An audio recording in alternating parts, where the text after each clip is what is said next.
வணக்கம். கடந்த 20 ஆண்டுகளாக குளச்சல் சட்டமன்ற தொகுதியில காங்கிரஸை சார்ந்தவர்கள் தான் சட்டமன்ற உறுப்பினரா இருக்காங்க. 10 வருடம் அதிமுக ஆட்சி, 10 வருடம் திமுக ஆட்சி நடந்திருக்கு. குளச்சல் சட்டமன்ற தொகுதியில எந்த வளர்ச்சி திட்டமுமே கொண்டு வரல.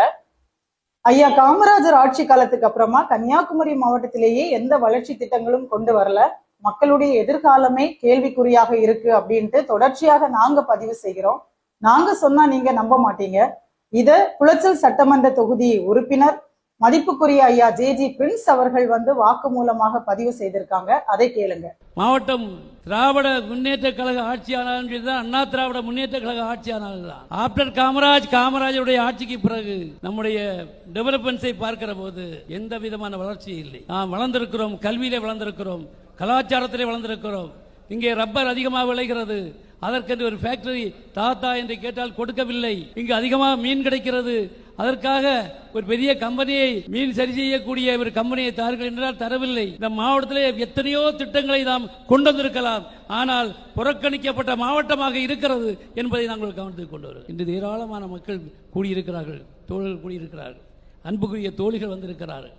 ஆனால் நம்முடைய மாவட்டத்துடைய எதிர்காலத்தை பார்க்கிற போது மிகப்பெரிய ஒரு கொஸ்டின் மார்க்காக இருக்கிறது என்பதை நான் சொல்லுவேன். அங்கே சாலையை பார்க்கிற போது நம்ம மாவட்டத்தை பார்த்தா சாலை ரொம்ப மோசமாக இருக்கு. மீனவருக்கு என்றால் ஒரு மீனவர் ஆபத்தான நிலையில் இருக்கிற போது, கடலை மீன் பிடிக்கிற போது பிரச்சனை வந்தால் அதை அவர்களை பாதுகாப்பதற்கு ஒரு ஹெலிகாப்டர் தளம் இல்லை, நமக்கென்று ஒரு விமான தளம் இல்லை, நமக்கென்று எந்த விதமான முன்னேற்ற செய்திகளும் இல்லை. அது மட்டுமல்ல, இந்த மாவட்டத்தில் 4 வழிச்சாலை ஆரம்பித்து 10-15 ஆண்டுகள் ஆனது, இன்று கூட எந்த பணியும் முடிவதாக இல்லை. நஷ்டஈடுகள் மக்கள் அதை நம்பி சரி பரவாயில்லை, விளை நிலங்களோ வீடுகளோ எதையும் இழந்தாலும் நமக்கு நஷ்டஈடு கிடைக்கும், எதிர்காலம் நம்முடைய பிள்ளைகளுக்கு வேலை கிடைக்கும் என்று 4 வழிச்சாலையை கேட்டால் அந்த பணியும் நடக்கவில்லை.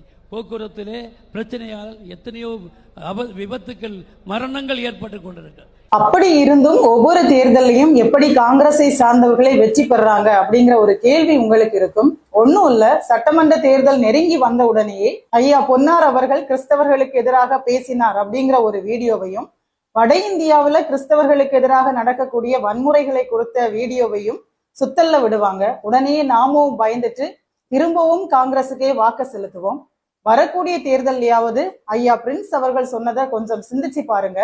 உண்மையாகவே மக்களுக்கான வளர்ச்சி திட்டங்களை கொண்டு வரக்கூடியவங்க யாரு, மக்களுடைய வரி பணத்தை சுரண்டாம மக்களுக்காக நிக்கிறவங்க யாரு அப்படிங்கிறத சிந்தித்து வரக்கூடிய தேர்தலில் வாக்கு செலுத்துங்க. நன்றி.